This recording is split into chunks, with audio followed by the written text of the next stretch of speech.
Assalamualaikum warahmatullahi wabarakatuh. Perkenalkan, nama saya Nisaul Istiqomah dengan NIM 6670230102. Di sini saya akan mempresentasikan hasil tugas untuk mata kuliah ketahanan pangan yang berjudul Program Gerakan Pangan Murah atau GPM di Jawa Tengah dalam menjaga stabilitas pangan. Nah, GPM ini untuk bisa menghadapi gejolak dari harga dan juga tekanan inflasi di sektor pangan.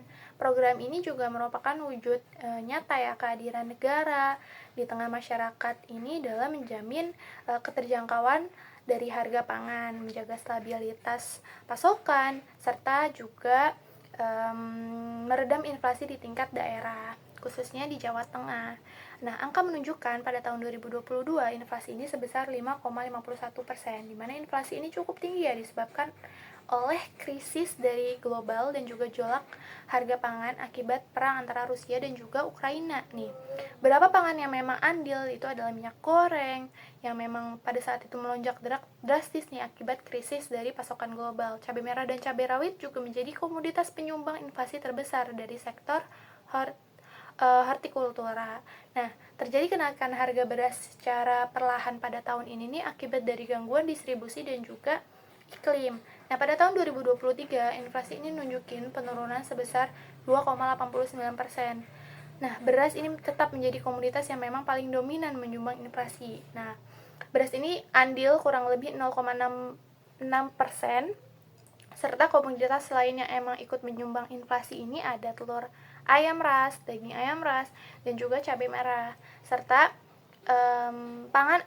andil pangan yang memang tertinggi di akhir tahun itu karena dampak dari El Nino juga yang menurunkan produksi dari pertanian. Lalu pada tahun 2024, inflasi ini kurang lebih 2,44%.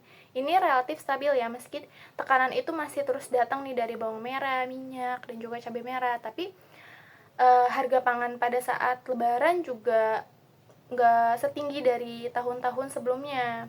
Lalu pada tahun 2025, yang menurut data hingga Juni ini, inflasi ini naik sebesar 0,75%.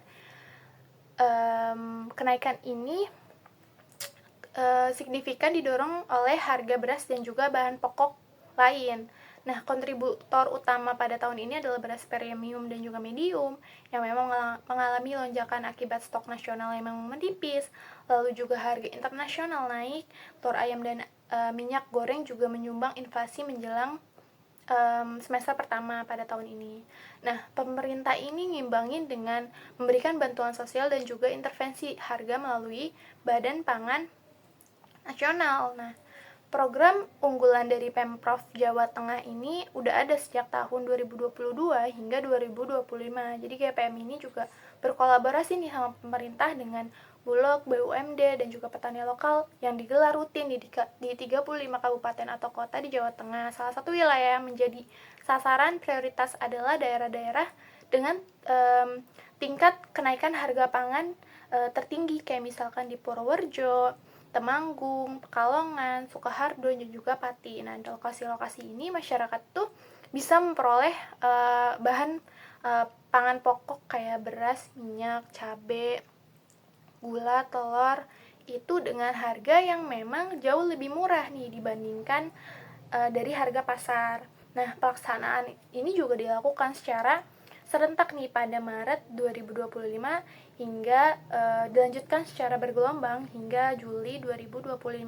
Saya mengambil salah satu contoh pelaksanaan GPM di Purworejo. Pada 7 Juli 2025 ini beras ini dijual seharga 11.000 per kilogram. Ini jauh lebih murah dari harga pasar yang mencapai 15.000. Serta minyak goreng ini dijual dengan harga 14 per liter. Kalau misalkan di pasar, ini bisa mencapai 18.000. Nah, hal serupa juga terjadi nih di Temanggung, di mana masyarakat ini dapat membeli gula pasir dengan harga 14.000 per kilogram. Ini lebih murah dari harga pasar yaitu sekitar 17.000, dan bawang putih dengan selisih harga yang memang mencapai hampir 8.000 per kilogram. Lalu komoditas ini didatakan langsung nih dari Bulog, BUMN Pangan, serta kelompok dapat membeli gula pasir dengan harga 14.000 per kilogram. Ini lebih murah dari harga pasar yaitu sekitar 17.000, dan bawang putih dengan selisih harga yang memang mencapai hampir 8.000 per kilogram. Lalu komoditas-komoditas ini didatakan langsung nih dari Bulog BUMN Pangan serta kelompok-kelompok tani dan juga disubsidi oleh pemerintah daerah yaitu Jawa Tengah. Pemerintah Provinsi Jawa Tengah juga mengalokasikan anggaran khusus kayak dari APBD untuk bisa mendukung pelaksanaan dari GPM ini. Ada sebanyak 5,75 miliar itu disiapin untuk subsidi harga pangan, lalu 2 miliar untuk distribusi, serta 41,4 juta untuk mendukung operasional harian dari kegiatan pangan murah. Gak hanya itu juga, Pemprov Jateng juga berkolaborasi nih dengan BUMN kan tadi, BUMD, Bulog, dan juga pelaku usaha pangan lokal untuk bisa memastikan nih kelancaran rantai pasok hingga ke pelosok desa di Jawa Tengah. GPM ini juga nggak hanya ngebantu daya beli masyarakat, tapi juga berkontribusi nyata nih terhadap pengendalian inflasi di tiap-tiap daerah di Jawa Tengah. Nah, berdasarkan data dari Badan Pangan Nasional, ketersediaan beras di Jawa Tengah ini pada tahun 2024 itu mencapai 6.185 juta ton, jauh melebihi kebutuhan konsumsi yang memang hanya sebesar 4,06 juta ton. Nah, ini kan menciptakan surplus ya sebesar 2,12 juta ton. Nah, surplus ini kemudian dimanfaatkan nih dalam program GPM agar nggak hanya memberikan dampak ekonomi, tapi juga bisa mendukung ketahanan pangan di Jawa Tengah. Adapun efektivitas program GPM ini nggak hanya mendapat pengakuan nasional nih dalam ajang Bappenas Award 2024, Pemprov Jawa Tengah ini dinobatkan sebagai pelaksana GPM terbaik kedua se-Indonesia. Selain itu juga inovasi sistem pemantauan distribusi pangan melalui aplikasi dari pangan yaitu Sislogda juga mendapat penghargaan sebagai inovasi terbaik nih dalam digitalisasi sistem pangan daerah. Adapun dampak dan juga GPM terhadap stabilitas dan juga inflasi itu, pertama adalah monitoring pangan secara menyeluruh, mulai dari produsen hingga konsumen melalui Satgas Pangan dan juga aplikasi yaitu Sislogda tersebut. Lalu yang kedua adalah surplus beras Jawa Tengah pada tahun 2024, di mana mereka surplus sebesar 2,12 juta ton. Jadi memang GPM ini mampu untuk meningkatkan keterjangkauan pangan dan juga kontribusi dalam menjaga laju inflasi di Jawa Tengah. Nah, melalui gerakan pangan murah ini kan Pemprov Jawa Tengah juga nunjukin ya komitmennya untuk bisa menjamin stabilitas pangan, memperkuat aksesibilitas pangan di masyarakat, lalu juga menjaga keseimbangan antara pasokan dan juga harga. Jadi memang program ini itu bisa menjadi contoh nyata ya kalau misalkan intervensi pemerintah daerah yang memang tepat, akurat, yang memang berbasis data dan juga kolaboratif dari masyarakat hingga berbagai aktor ini mampu loh menjadi solusi efektif dalam menghadapi tantangan dari ketahanan pangan dan juga inflasi komoditas strategis yaitu pangan.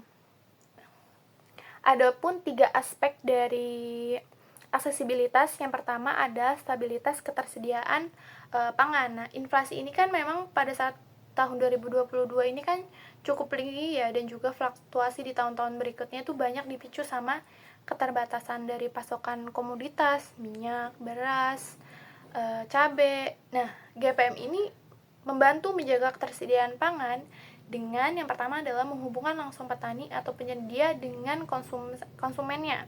Lalu yang kedua adalah menurunkan harga ketergantungan terhadap distribusi skala besar yang memang rentan oleh gangguan. Lalu yang ketiga adalah menstabilkan stok pangan di pasar lokal melalui kolaborasi dengan Bulog, Gapoktan, BUMDes. Yang kedua adalah stabilitas akses pangan.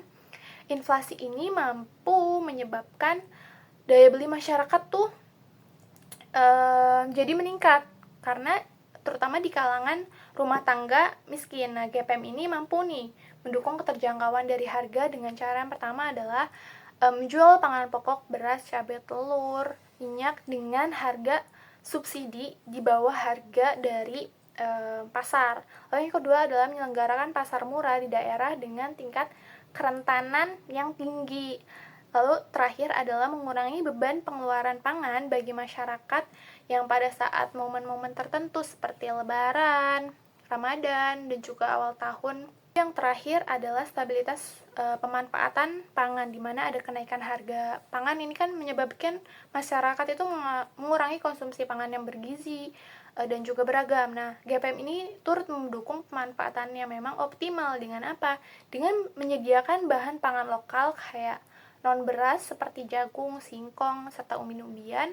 Lalu yang kedua, edukasi gizi dan juga promosi konsumsi pangan yang memang beragam nih, bergizi, seimbang, dan juga aman. Lalu yang terakhir adalah mendukung diversifikasi konsumsi untuk bisa mengurangi ketergantungan pada satu jenis pangan pokok, yaitu beras.